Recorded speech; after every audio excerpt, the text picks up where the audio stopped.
It's an anxious wait at this car plant in western Germany. These Opel workers could be the next victims of the global downturn. Its parent American company, General Motors, needs to cut more than $1 billion in costs. Factories in Belgium are also under threat of closure. Thousands of people across Europe could lose their jobs. People are very uncertain about their job and they only ask to know what's going to happen. So for the moment we haven't got any answers, only a lot of questions. It's also a difficult time for workers in Sweden. Saab, which is owned by General Motors, is facing bankruptcy after the Swedish government refused to come to its rescue. This crisis has led to historic moves in the banking sector in Germany. For the first time since the country reunified, a German chancellor is backing a law that allows the government to nationalise banks. We have to take this path in order to achieve our goals.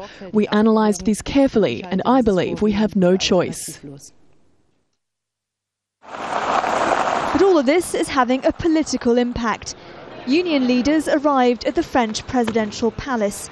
Nicolas Sarkozy is facing the prospect of mass protests over his handling of the economic crisis. His popularity has plummeted in the last 2 months. I don't think he's doing enough for those who are really in need. He does a lot for the banks, but not enough for the people, for the French. One French analyst says leaders are under pressure to go it alone. Public opinion, particularly in France, doesn't care whether we get out of this individually or collectively with Europe.